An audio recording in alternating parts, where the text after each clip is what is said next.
Lepas tu kan dah?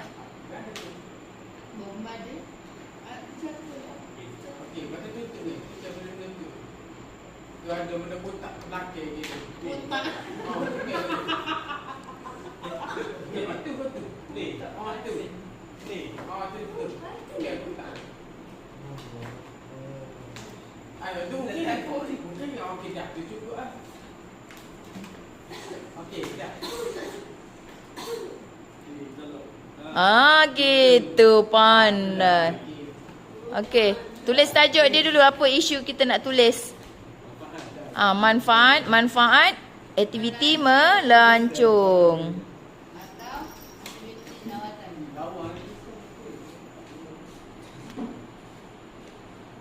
Awak tulislah macam dekat buku awak. Jangan besar-besar gedabak sangat. Tak muat kertas kita kan. Teruskan.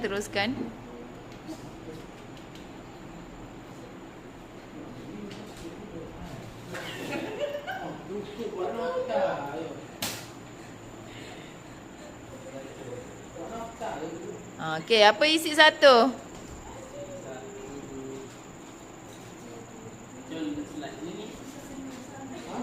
Oh, nak apa? Turunkan je. Gitu.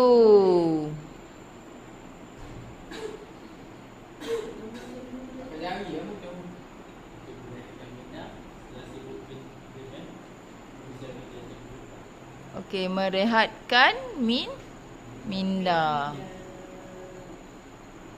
Okey, tulis satu kat situ. Nombor 1, merehatkan minda.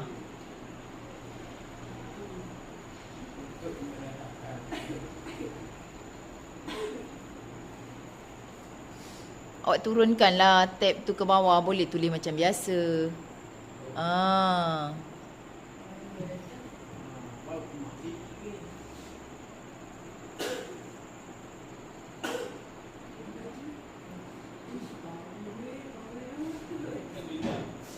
Okey, cabangkan apa merehatkan minda tu.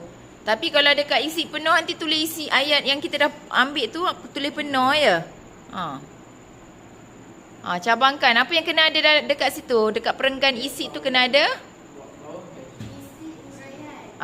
Isi huraian. Ayat 1, ayat 2, ayat 3.